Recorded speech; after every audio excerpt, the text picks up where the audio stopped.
Hello everyone, and welcome to Dr. Carmenatty's channel, where we dive deep into the issues that matter most in today's digital world.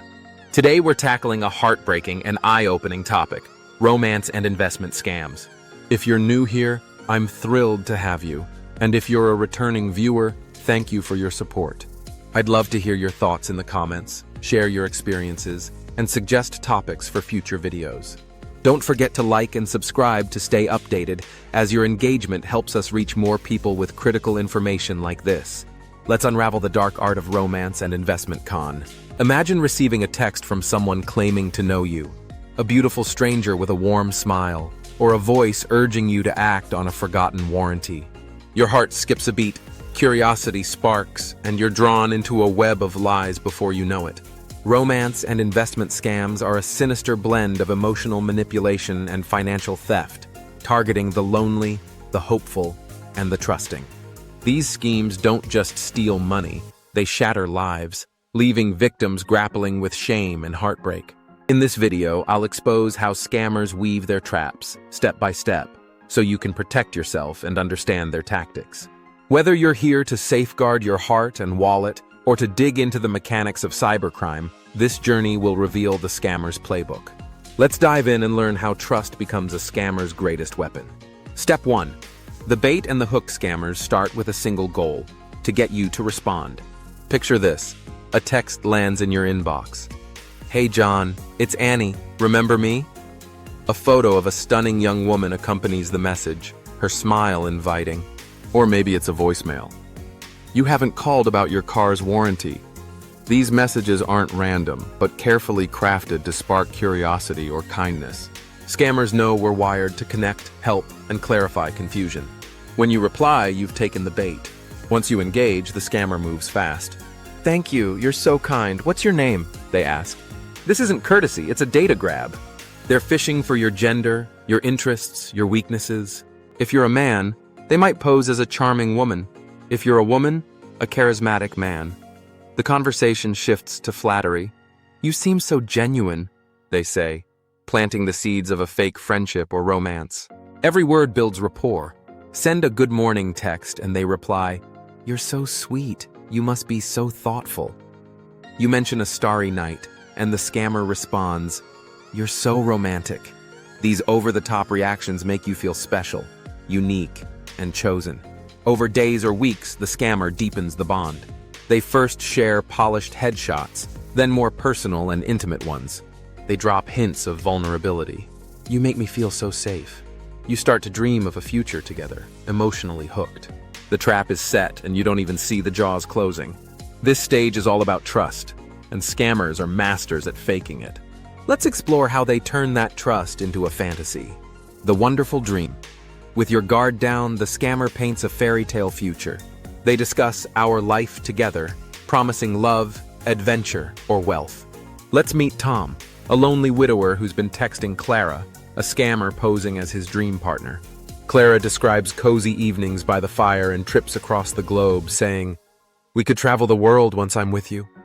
Her words are intoxicating, but she offers no proof or promises. Then she shifts gears. "I know a crypto deal that could make us rich." She sends fake charts and testimonials, urging Tom to act fast. If Tom hesitates, Clara plays the trust card. "Don't you believe in us?" she asks, making doubt feel like betrayal. Many victims, like Tom, ignore warning signs, Clara's vague backstory, her refusal to video chat, because the dream feels too perfect to lose. Scammers exploit this, blending romance with opportunity. They create a vivid vision you can't help but chase, even when your gut screams caution. But the dream is a mirage, and the scammer's real goal is your money. Let's see how they make that happen. Step 2. Accessing funds. Now comes the pivot to profit. The scammer crafts a crisis or opportunity tailored to you. Clara might tell Tom, "I'm stuck in Dubai and need $5,000 to get to you." Or, "Invest $10,000 in this Bitcoin fund. It'll triple." Scammers use specific methods to siphon your money, and they're designed to be hard to trace. Let's break them down. First, cryptocurrency is a scammer's favorite. They love Bitcoin or USDT, digital currencies that are tough to track. Clara guides Tom to set up a wallet on a platform like Coinbase, then gives him an address to send funds. Once Tom transfers $20,000 in Bitcoin, the money vanishes into a maze of anonymous wallets. Scammers often use mixers to scramble the trail, making recovery impossible. Second, they might demand wire transfers through Western Union or bank accounts in foreign countries, often under fake names. These accounts close fast, leaving no trace. Third, gift cards like iTunes or Amazon are a quick way to grab cash. Scammers ask for the codes, then sell them on dark web markets. In Tom's case, Clara pushes a crypto investment. She sends a link to a polished but fake trading platform, showing profits that never exist. When Tom sends his $20,000, the funds disappear. Some scammers drag it out, asking for more to unlock gains or pay fees. These platforms often hide behind stolen identities or shell companies, leaving victims with no recourse. The scammer's skill is making you believe you're investing in a future when you're handing over your life savings. But what happens when the money's gone? Let's find out. Step 3. Throwing what's left overboard. Once the scammer has your money, they vanish. Phone numbers die, profiles disappear, and you're left with nothing. For Tom, the loss of $20,000, his retirement savings, is crushing. But the emotional toll cuts deeper. Victims like him face a cascade of pain. Shame hits first. Tom feels humiliated and unable to tell his family or friends.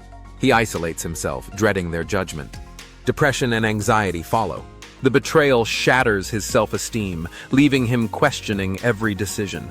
Some victims spiral into self-doubt, haunted by, "How could I be so stupid?" Financially, the damage can be catastrophic. Tom's loss pushes him toward debt. For others, it means bankruptcy or losing their homes. Meanwhile, the scammer celebrates. Picture them in a cramped call center or a bedroom, high-fiving their team, laughing at Tom's trust. "Another fish reeled in," they joke, already targeting their next victim. Your pain fuels their profit, and the cycle spins on.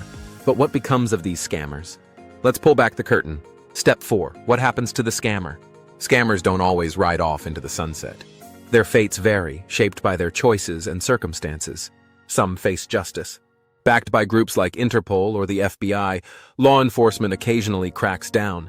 In 2023, authorities busted a Nigerian scam ring, arresting 12 members. Prison terms depend on the country, but gathering evidence across borders is a nightmare, so convictions are rare. Others slip through the cracks. Many scammers operate in places like Nigeria or the Philippines where enforcement is weak. They hide behind VPNs, fake IDs, and encrypted apps like WhatsApp or Telegram, funneling profits into new scams. A single scammer might juggle dozens of victims, raking in thousands weekly. The boldest scale up, hiring teams or training newbies, turning their hustle into a business. Some branch out into phishing or identity theft, always chasing the next payout. But it's not all smooth sailing. Scammers face risks. Rival gangs might turn violent, or betrayed partners could retaliate.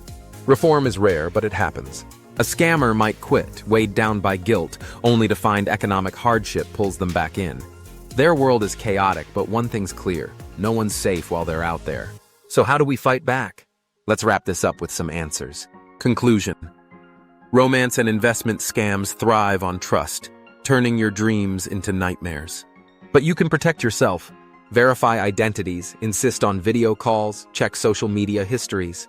Never rush into investments, especially in crypto, without solid proof. Seek advice from trusted friends or financial advisors. Awareness is your shield, and skepticism is your sword. These scams are cruel but predictable once you know the signs. I hope this deep dive has opened your eyes to the scammer's playbook. If you want to learn more, dig into resources like the FBI's scam alerts or cybersecurity blogs. They're gold mines of insight. This topic is vast, and there's always more to uncover, so keep exploring. I'd love to hear from you. Drop your thoughts, stories, or video ideas in the comments. If this video helped you, hit that like button and subscribe to join our community. Together, we can stay one step ahead of the scammers. Stay sharp, stay safe, and I'll see you in the next video.